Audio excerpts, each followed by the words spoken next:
Muy buenas noches a todos, bienvenidos a la noche 24, bienvenidos a MMC, ya estamos en vivo hasta las 21 horas.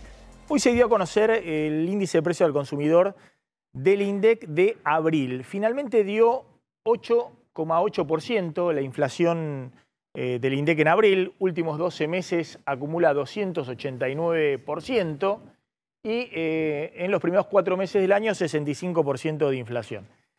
Es un número que al gobierno le permite decir sigue la escalera descendente de la inflación, pero es un número que es un dígito elevado y estuvo muy influido por el aumento de tarifas de servicios públicos que, fíjense, subieron 35% promedio, tiene un impacto muy grande en el índice y eso arrastró el índice de inflación hacia arriba.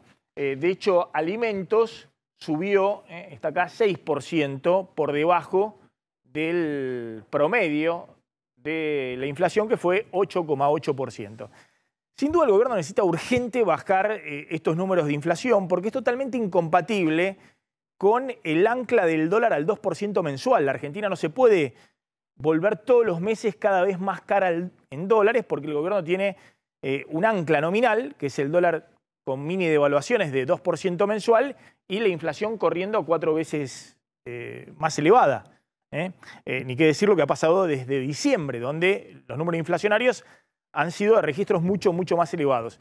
¿Qué ha pasado? A ver la placa siguiente, vamos rápidamente. ¿Qué ha pasado en la escalera esta que quiere mostrar el gobierno? Y es fundamental, 25% en diciembre, 20% en enero, 13% en febrero, 11% en marzo y 8,8% en abril. Hasta ahora los registros venían siendo siempre superiores a igual mes del año pasado. De hecho, abril del año pasado iba 8,4%, ahora 8,8%. Por primera vez en mayo, el gobierno quiere mostrar un número cercano al 5% de inflación, porque si no es totalmente incompatible ese sendero lento de desinflación con todo el esquema macroeconómico que está llevando adelante el gobierno. Y por eso, la placa siguiente rápidamente, vamos repasando, por eso el gobierno lo que va a hacer en mayo es patear para adelante todos los aumentos de servicios públicos y algunos servicios privados, como el tema de prepagas, que estaban previstos para este mes de mayo, buscando despejar todo el impacto adicional que tiene la corrección de precios relativos, fundamentalmente tarifas públicas, luz, gas, agua, etcétera, y tratando de mostrar un número de inflación de un dígito lo más bajo posible en mayo. Esto es la aceleración de la inflación que hemos tenido los últimos 12 meses. Bueno, es probable que ya a partir de mayo la inflación anual empiece a desacelerarse. Finalmente, a ver rápidamente, vamos repasando. Este es el dato que quiere mostrar el gobierno, que la inflación núcleo, que es básicamente alimentos y precios que no están influidos por variaciones estacionales como frutas, verduras, ni por los precios regulados. Este es el número que quiere mostrar el gobierno. Lo que sucede es que, bueno, todavía quedan correcciones de precios relativos por delante y todos se preguntan, bueno, pueden mostrar 5% en mayo pateando para adelante aumento de tarifas de luz y gas, pero en algún momento lo van a tener que hacer. Y eventualmente esto está ocurriendo, este sendero de desinflación está ocurriendo, pero porque tenés el dólar clavado desde diciembre en 2% mensual. ¿Qué pasa si en algún momento tenés que flexibilizar, como dice el FMI, esa regla del 2% mensual? Finalmente, el otro dato para tener muy en claro, muy en cuenta, es el dato de la pobreza. La pobreza se va a disparar en este primer semestre del año, porque fíjense la canasta de la pobreza, ha aumentado últimos 12 meses, arriba del 300%, 307%, últimos 12 meses la canasta de pobreza, dio un aumento del 7% en abril, y hoy una familia tipo matrimonio y 2 hijos, la placa siguiente, requiere 828.000 pesos para no ser pobre en la Argentina. Este registro de la pobreza aumentando, la línea de pobreza aumentando 307% últimos 12 meses con una aceleración muy fuerte, en el primer trimestre de este año va a marcar datos de pobreza disparados cuando el INDEC dé los registros del primer semestre. Sin duda, el gobierno hoy festejó, hay un tuit de Milei abrazado con Caputo, gol, como si festejaran un gol, 8,8% de inflación. Tienen que seguir generando la expectativa de que el programa está encarrilado y que el único logro a la vista es el sendero descendente de desinflación. Pero ojo, porque se patean para adelante tarifas de servicios públicos que igualmente en algún momento las vas a tener que aumentar y empieza a haber una duda grande respecto a sí, está desinflacionando, pero como hacen todo siempre, que clavan el dólar, la Argentina se vuelve muy cara en dólares y hay una recesión muy, pero muy fuerte en la economía real detrás. Vamos al móvil, está en La Plata y vamos a estar hablando en unos minutos con Miguel Ángel Pichetto, un hombre clave, a ver si lo podemos mostrar, ya está en nuestros estudios. Quería hablar hace rato con Pichetto para preguntarle cómo se planta en este momento el peronismo frente a Milei. A ver si lo podemos tomar ahí a Pichetto, que está efectivamente esperando y vamos a estar en unos minutos conversando, dialogando con él. ¿Qué va a hacer el peronismo con Milei? Es decir, ¿va a colaborar en esta etapa construyendo gobernabilidad? ¿Lo va a enfrentar a Milei? Bueno, es muy interesante Pichetto porque ha visto pasar ya muchos gobiernos en un rol clave, algunos dicen hoy uno de los dirigentes políticos más importantes desde el Congreso, porque lidera buena parte de la oposición dialoguista que Milei necesita más que a ningún otro sector político para construir gobernabilidad y llevar adelante su plan económico en la Argentina. Está el móvil en La Plata, en un autoservicio. Ahí está Diego Nicolás. Diego, te escuchamos. ¿Qué tal? ¿Cómo estás? ¿Cómo estás, Maxi? Buenas noches. Mira, estamos en un supermercado, así que te invito, mira, vamos a pasar y rápidamente vamos a tratar de conocer algunos datos del consumo y cómo está viéndose por estos días. Estoy acá con Gustavo, que me va a comentar algunas cositas rapidito. Gustavo, en principio queremos saber, hoy se conoció el índice de inflación 8,8. ¿Vos qué ves en la góndola? ¿Este número es real o no? No, es un poco menos. O sea, ¿sí? Puede estar entre 3, 4%, 5%, porque hubo un traslado de precio. O sea, la gente se pasó de primeras marcas a segunda o de segunda a tercera. Claro, porque vos no estás, obviamente, en el índice de inflación en general, hay precios regulados y demás. Hablamos de alimentos como comestibles. Exactamente. Así que entonces, en el supermercado, ¿cuánto es aproximadamente? Entre 4 y 5%. 4 y 5%. Y otro punto que también es importante en este contexto es saber cómo están las ventas. ¿Se cayeron mucho? Un 5% en unidades. En unidades. Y 5% cayó también en lo que es la recaudación. ¿Y eso cómo les impacta a ustedes desde el punto de vista comercial? Y te ajusta. Sí.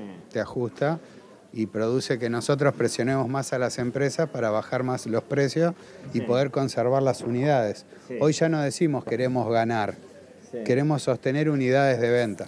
Claro. A ver, vamos a tomar algunos ejemplos. Por ejemplo, si tenés que decir un producto que bajó mucho, porque hay productos que han bajado o que están por bajar. La yerba, por ejemplo. ¿Se viene una reducción de cuánto? De 25% más o menos. ¿Y en la otra punta, un producto que todavía sigue subiendo? El pan lactal quedó alto. Quedó alto, claro. Sí. ¿Gaseosas? Gaseosas, por ejemplo, se sostuvo, pero por ejemplo, las primeras marcas, las que están pegadas a las primeras, quisieron subirlas y automáticamente no se les compra. Por último, te pregunto, no sé, Maxi, si tenés alguna consulta para Gustavo, pero quería preguntarte, ¿se puede llegar a obtener un ticket en caja de la mitad llevando terceras marcas en lugar de primera? Sí, por supuesto. Sí. Sí, totalmente. ¿Y eso se nota en el consumidor? Sí. Bueno, Gustavo, muchas gracias. No, por favor. Bueno, Maxi, esta es la realidad Diego. del pulso que se siente en el supermercado. Perfecto. Gracias, Diego. Muy amable, Diego Nicolás, como siempre, muy amable ahí desde La Plata. Ya estamos con Miguel Ángel Pichetto. Gracias, Miguel, por venir. No, por favor. Muy amable. Gracias por la invitación. Bueno, ¿cómo estás viendo este momento político? Está la ley Bases en el Senado. ¿Vos ves que Milei ha logrado encarrilar la discusión política de su gestión? Yo creo que ha mejorado el plano de la gestión ante el Parlamento. Creo que en la Cámara de Diputados ha habido un abordaje desde lo político, el ministro del Interior, el segundo jefe de gabinete, Rolandi, trabajaron bien, también Santiago Caputo. Creo que ha habido un mejoramiento de las relaciones también con el Congreso. Ha bajado el nivel de agresión. Me parece que eso ha instalado un clima distinto. Y bueno, me parece que el proceso de la ley, de lo que es la ley Bases y fundamentalmente el capítulo fiscal, Está en el trámite en el Senado, probablemente la ley salga votada en general, puede venir con algunas modificaciones. Hoy ha estado presente el titular de YPF, Marín. Ha desmentido esta visión, que para mí es una visión equivocada de la UIA, de que no va a haber trabajo para las pymes. Con el régimen de Río, de grandes inversiones. En primer lugar, ese régimen no es nuevo. En la Argentina, el gobierno de Cristina Fernández lo utilizó con la empresa Chevron, mediante un contrato. El acuerdo Chevron y YPF. Exactamente. Chevron y YPF fue, durante la gestión de Cristina Fernández y de Galucio, un contrato que además fue de naturaleza secreta, donde hubo beneficios fiscales, acceso a la moneda para poder acceder a retirar utilidades, valores internacionales del petróleo, y eso puso en marcha el desarrollo de Vaca Muerta y un conjunto de actividades con la pyme metalmecánica de todo el país, de Santa Fe, de la provincia de Buenos Aires. Yo he visitado multiplicidad de empresas metalmecánicas que trabajan para Vaca Muerta, que después ha tenido una expansión realmente muy importante, con una inversión importante también de la empresa Techin, Tecpetrol se llama en Vaca Muerta. Digo, y coincido con Marín en que va a haber una fuerte dinámica si se dan las inversiones que están enfocadas en el RIGI al petróleo, al gas y a la minería. Eso es como ese RIGI, el régimen de es un régimen de grandes inversiones, mínimo inversión, 200 millones. 200 millones. Es como una especie de traje a medida o de protección legal, fiscal y de divisas para petróleo, gas y minería, donde operan fuerte las multinacionales. Y además también vas a tener que extender, digamos, la jurisdicción. En el caso de conflicto con intereses, conflicto con el gobierno, vas a tener que tener jurisdicción apropiada en Nueva York, o eventualmente, si son inversiones orientales que vienen de China, en París. Vos tenés que tener credibilidad. La Argentina no la tiene. El presidente está intentando dar estos instrumentos para empezar a que los inversores puedan venir. Fíjate que... Ahora, el presidente es libertario, ¿no? Dice que todo se resuelve en el mercado, el Estado no debe intervenir. Hace un traje a medida para grandes inversiones, petróleo, gas, minería. Es decir, como si fuera sudeste asiático, intervención de dar incentivos fiscales, digamos. Eso es resignar, es decir, esa empresa va a pagar 25% de ganancia, la pyme paga 35% de ganancia. Claro. No discute el régimen de Tierra del Fuego. Es decir, tenemos un presidente más pragmático. Más pragmático que ideológico. Está buscando el espacio más importante y más vital que tiene la Argentina. Digamos, el proyecto más importante y más trascendente de la Argentina tiene que ver con el gas, tiene que ver con el petróleo y tiene que ver con una actividad que ha sido rechazada culturalmente en la Argentina, como es la minería. Este debate todavía no está terminado. Hay muchas provincias que todavía tienen un fuerte rechazo y una construcción social de no a la minería con cielo abierto. Toda esta tara que ha impedido que la Argentina se desarrollara en una materia muy importante que permitiría ingresar divisas al Banco Central, ser un país exportador de minerales. Bueno, este es el intento. Vamos a ver si se puede concretar. Tiene el arrastre de un país que no le cree nadie. Hoy me decía un importante empresario que Argentina y Mozambique son los países que no te permiten retirar utilidades. Vos tenés inversiones en la Argentina y no podés retirar utilidades. Bueno, estos son temas que... Ahora, estás en la lista, de países que un inversor mira y dice, ¿cómo vas a ir a invertir a la Argentina? Vamos a invertir en Uganda, ¿viste? No está Idi Amin, pero vamos a Uganda, vamos al África meridional, qué sé yo, al África subsahariana. ¿Cómo se posiciona hoy el peronismo frente a Milei? Porque... yo te puedo hablar hace un discurso de que él es superador del peronismo, ¿no? Yo te puedo hablar del espacio, un espacio del centro nacional. Estamos tratando de consolidar, de construir con muchos dirigentes que vienen del peronismo y otros de otros sectores. Vos tenés una mirada más radicalizada, digamos, de lo que es el kirchnerismo con sectores de la cámpora que votan todo que no. Parecería que no hubieran gobernado los últimos 4 años. Incluso hasta rechazan o reniegan lo que ellos mismos hicieron. El proyecto Chevron es la marca más indeleble de una gestión de Cristina Fernández de Kirchner y de Galucio, ojo, positiva para el país, porque fue lo que permitió poner en marcha Vaca Muerta y las inversiones posteriores de Vaca Muerta, y sin embargo eso lo olvidan y critican. No, vamos a una economía extractiva, primaria, van a primarizar la economía. Ojalá fuéramos extractivos, porque podría garantizar la autosuficiencia energética de la Argentina. Entregamos la soberanía. La soberanía, Maxi, la entregabas cuando importabas gas y petróleo por 15.000 millones de dólares anuales. Ahí sí tenías comprometida la soberanía. Si la Argentina va a un modelo de extracción de recursos del subsuelo, pone en marcha centros importantes de gravitación y de inversión, con la minería, con el petróleo, con el gas, las pymes van a trabajar. Ahora, vos no resolvés el problema del empleo urbano. El empleo urbano, el empleo del conurbano bonaerense, de las pymes, eso tenés que generar otro tipo de acciones políticas, también de incentivos, para que esos proyectos, que las fábricas están cerradas, los galpones están con la persiana baja, puedas reactivar eso y puedas generar empleo en el mundo urbano. Ahora vuelvo, es el lugar donde está el desempleo de la Argentina. Vuelvo al posicionamiento anterior. Creo que en algún momento vos has vuelto a hablar con Cristina Fernández de Kirchner, ¿o no? No, hace muchos años que no hablo. Te diría que en el final de su gobierno hablé, en el último día, cuando ella se fue. Después mantuve en los primeros meses un diálogo telefónico con el gobierno de Macri y después no he tenido la posibilidad de hablar, ni tampoco fui invitado a hablar, ni tampoco tengo mucho interés. Porque aquí hay cuestiones que tienen que ver... ¿Vos crees que Cristina Fernández, la Cámpora y demás están excluidos del peronismo?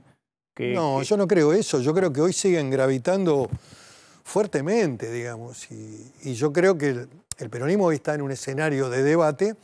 Fíjate que hoy hubo una reunión del partido en la calle Mateu. Y no hay una conducción política del partido. Hay una mesa provisoria que la integra el gobernador Kicillof, la senadora Corpacci, creo que hay el presidente del bloque del Senado.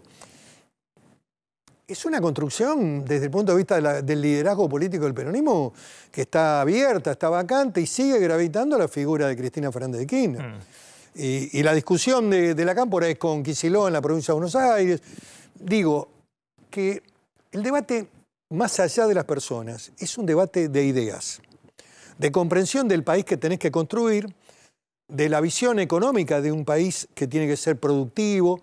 Yo tengo una mirada también de cuestionamiento en términos de la gestión actual. A ver, ahora voy a eso, pero mirá lo que pasó hoy. Javier, hoy el presidente Milei descubrió un busto de Carlos Saúl Menem en la Casa Rosada. Sí, primer presidente de la historia democrática que decide reivindicar a Carlos Saúl Menem. No lo hizo nadie, no lo hizo el kirchnerismo, que lo demonizó, pese a que en los 90 aprovechó las privatizaciones de YPF para conseguir multimillonarias regalías para la provincia petrolera de Santa Cruz.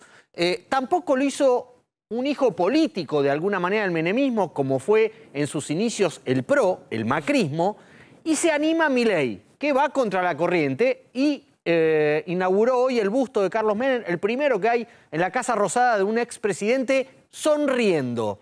Ninguno está sonriendo en los bustos, es un cambio de clima y fíjense lo que decía hoy Milei al respecto. Por eso hoy estamos haciendo un acto de justicia. Por eso traemos su imagen a la casa desde la que gobernó la Argentina durante más de 10 años. De esta manera estamos reconociendo su liderazgo, su trayectoria política y sus gobiernos.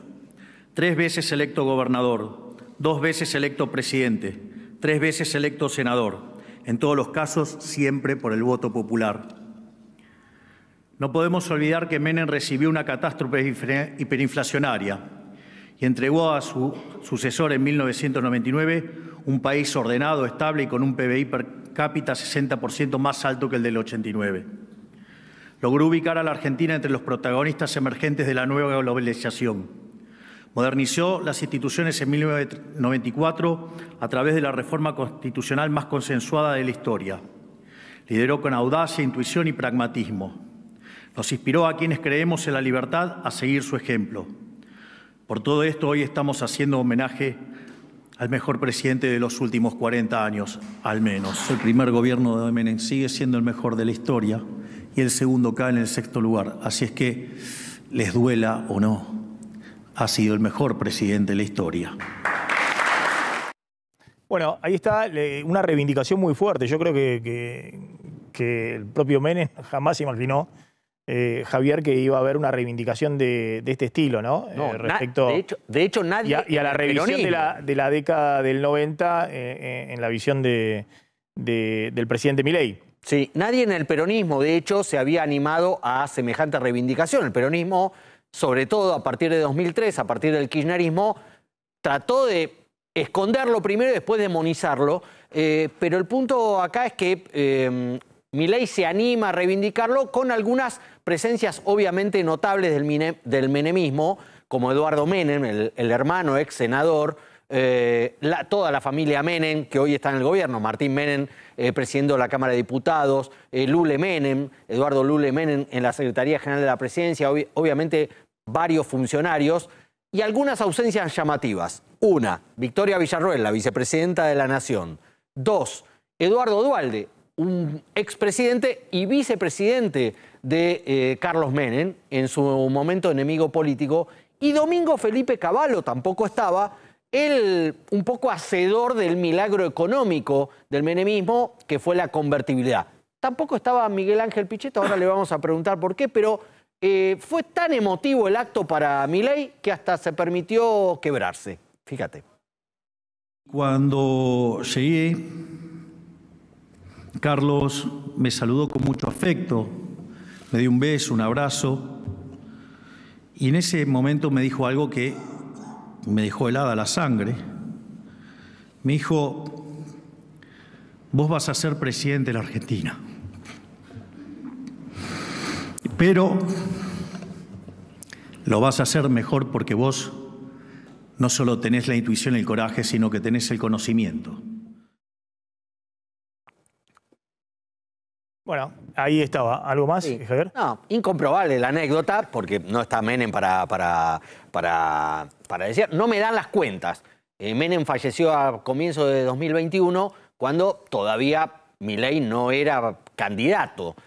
Fue a fines. No, pero esa anécdota bueno, la suele contar Milei, sí, que en ese grupo chico de Martín Menem y Lule Menem lo han cobijado, ¿no? Y han ido varias veces allá, incluso probable. A Anillaco y demás. Probablemente hay un vínculo ahí. Lo haya visitado, sí, en la casa que tenía, sí, Carlos Menem acá en la ciudad de Buenos Aires. Sí. No, pero han ido allá también a La Rioja. Sí. Puede ser. Menem era un hombre generoso y un gran anfitrión y siempre... No lo invitaron a Pichetto. No me invitaron y por supuesto uno no va donde no lo invitan, pero si me hubieran invitado hubiera estado. Yo reconozco, y siempre lo he dicho y lo he sostenido, además he transitado gran parte de mi vida política, desde mi origen como intendente de una localidad de la Patagonia, donde lo conocía a Carlos Menem cuando él era gobernador de La Rioja, hasta el día de su muerte. O sea, que siempre tuve con él un trato muy cálido, afectuoso, y creo que es justo que él haya tenido su busto en la sala de los bustos de los presidentes. Me parece que ese hecho...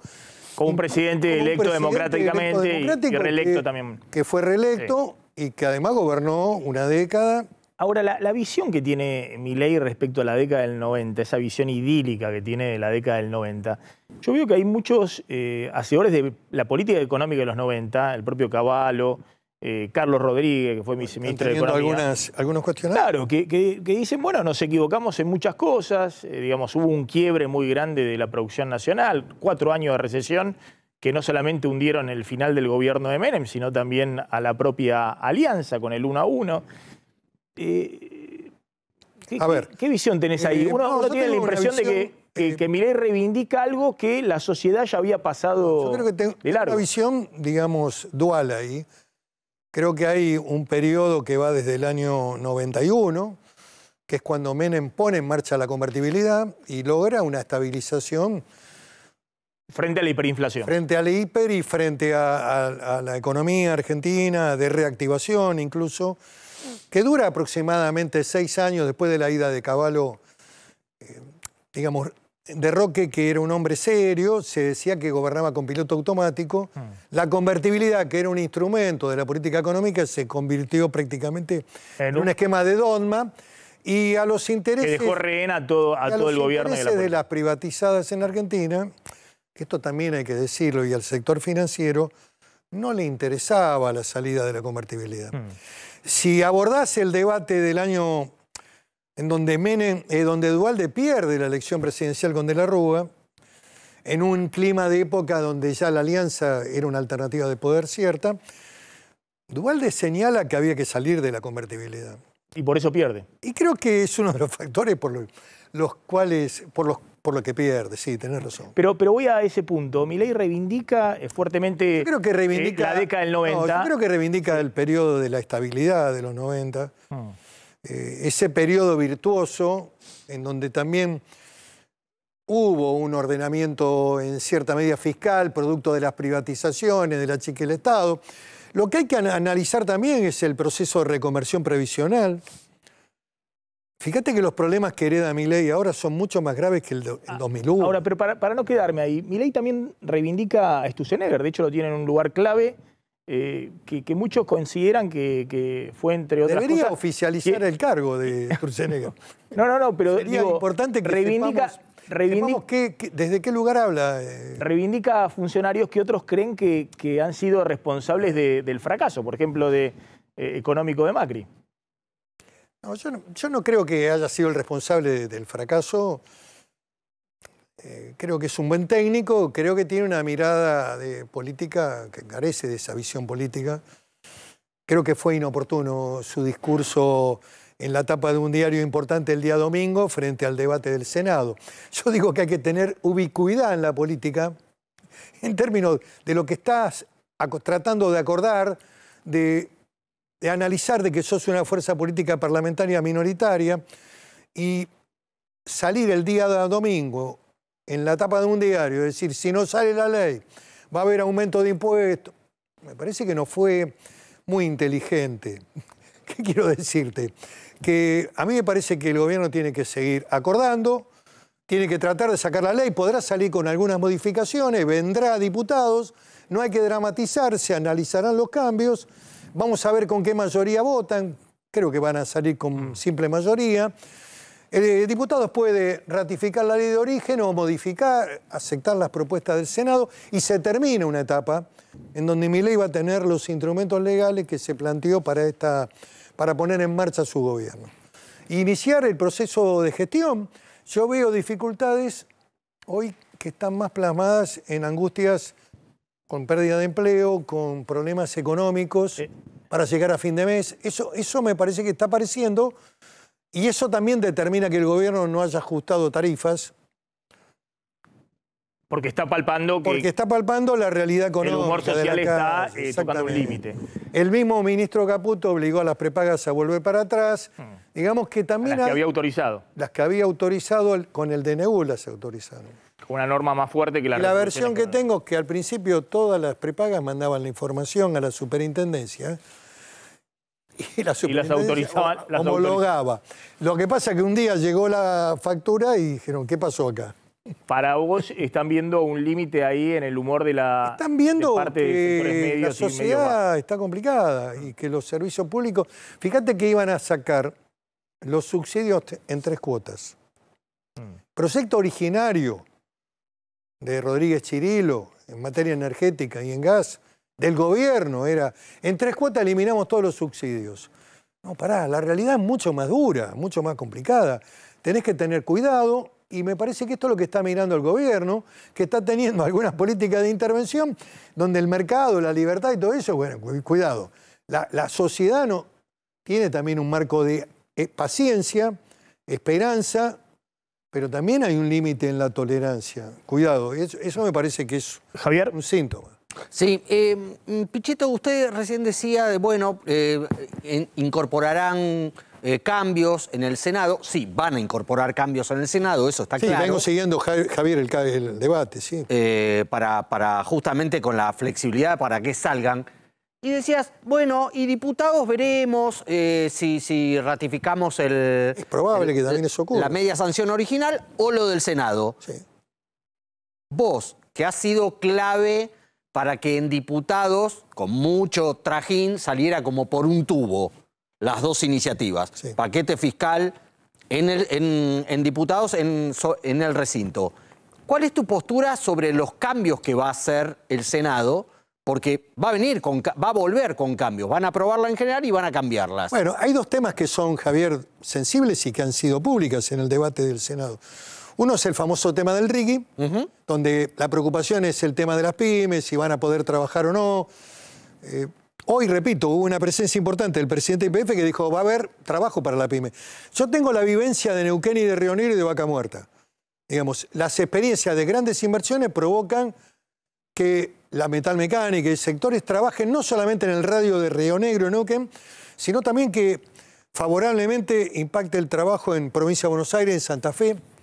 Pero bueno, suponete que venga ese cambio, yo creo que el diputado lo va a analizar de manera positiva. Suponete que hay otro tema que preocupa, que es el tema de impuesto a las ganancias. ¿Cuál es el piso, el techo y el tema de los trabajadores petroleros, las provincias patagónicas? En el Senado vos sabés que la Cámara Federal y representa a los gobiernos provinciales. Bueno, esos puntos a lo mejor si vuelven, creo que pueden ser resectados y los podemos ratificar. Van a venir con simple mayoría, los podemos ratificar, podemos aceptar los cambios. Lo que digo es que no va a ser un debate interminable. El debate en diputados se va a centralizar en los cambios que hizo el Senado. Se aceptan o se rechazan. Eventualmente, si son esos cambios que son mirada positiva, mirada de las provincias, probablemente los aceptemos.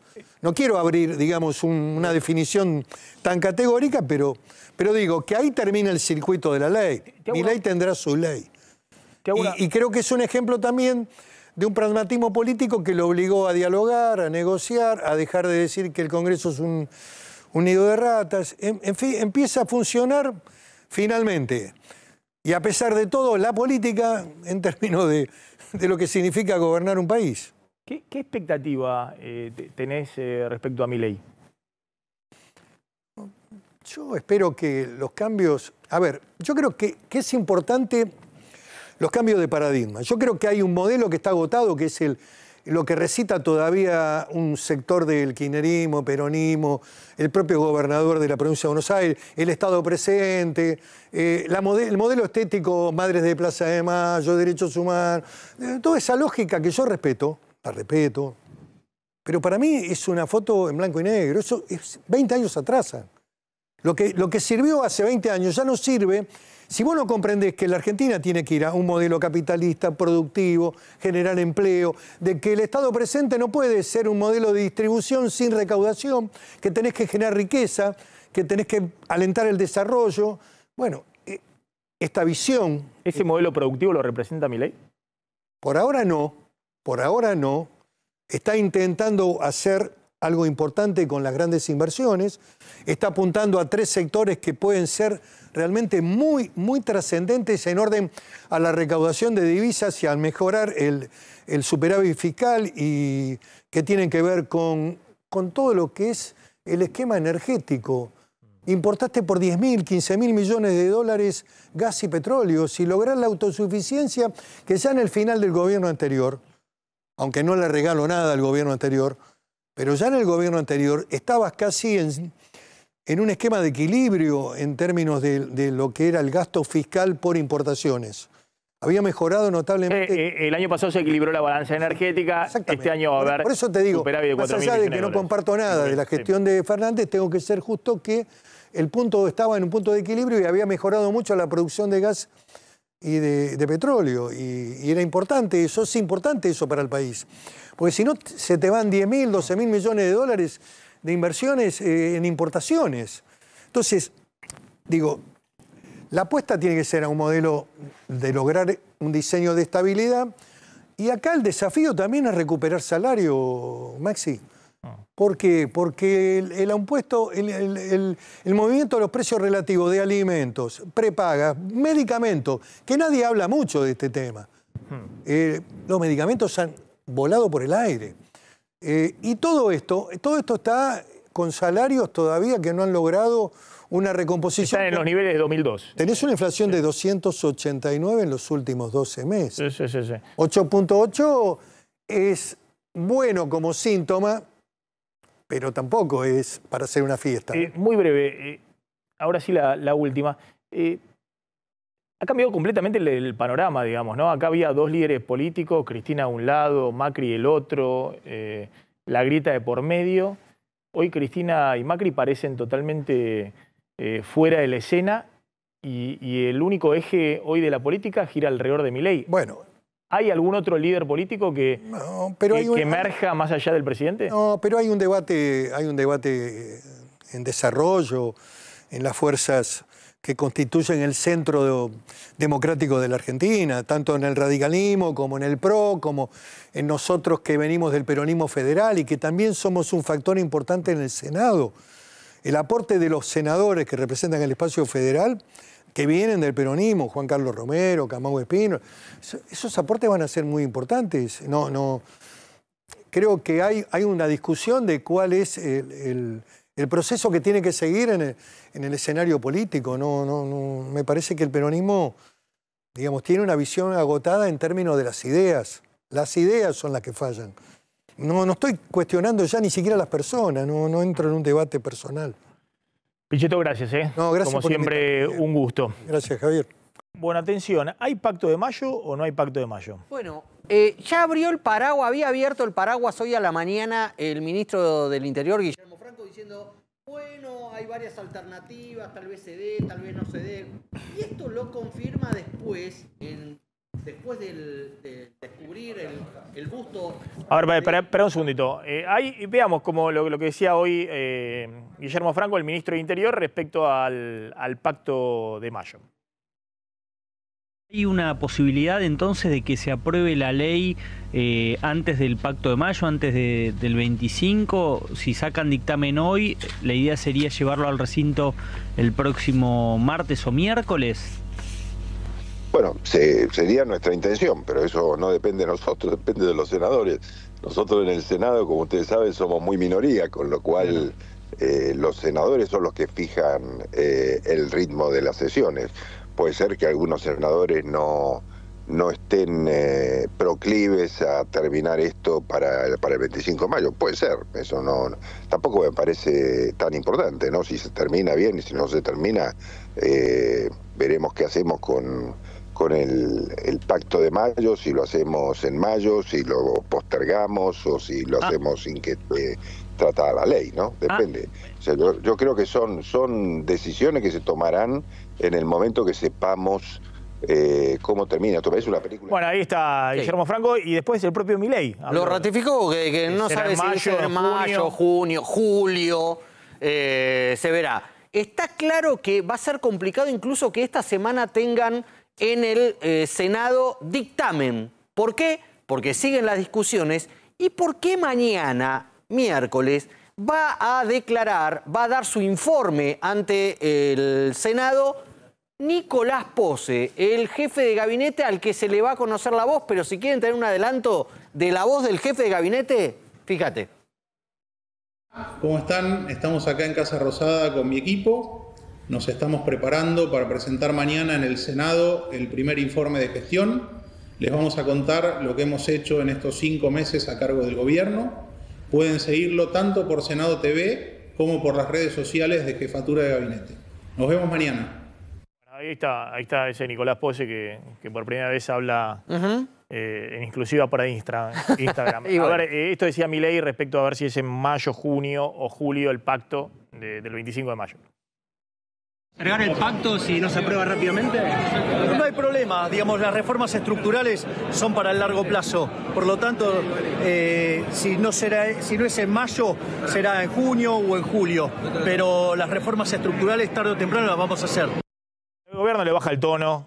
quiere negociar políticamente más allá de las fechas. No pone plazo, no emplaza como había hecho en su momento a diputados y senadores. Y además es súper simbólico lo del Pacto de Mayo. No hay nada, no hay ninguna fuerza legal ahí que haga que sea imperioso que salga sí o sí el 25, para nada. ¿Qué pasa con la causa de denuncias de extorsión con planes sociales? Se conocieron hoy, Maxi, más conversaciones de WhatsApp que la justicia entiende que son elementos de prueba para lo que fueron ayer los allanamientos en busca de más información. ¿De qué se tratan estos mensajes de WhatsApp que vamos a ver ahora?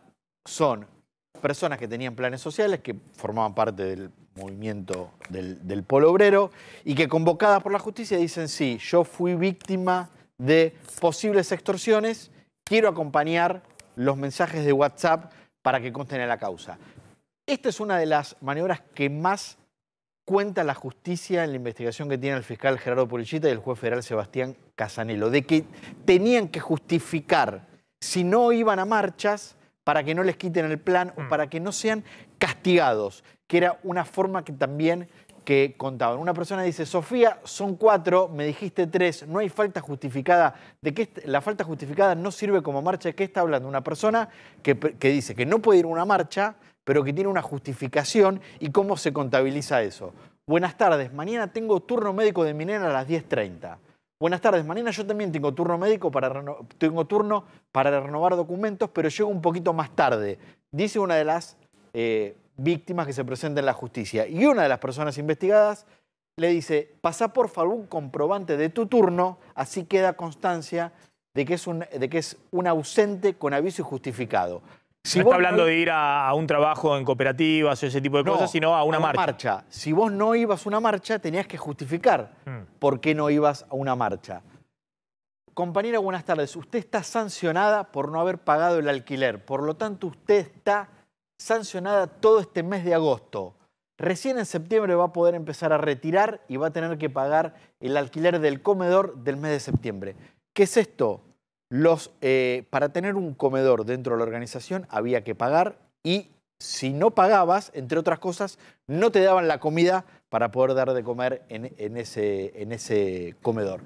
¿Qué es esto? Una de las planillas de asistencia que encontró la justicia en estas conversaciones de WhatsApp que tenía la organización, con el nombre de los beneficiarios de los planes, las fechas de las marchas y la P de presente, es decir, fuiste a la marcha, y el casillero vacío de que no fuiste.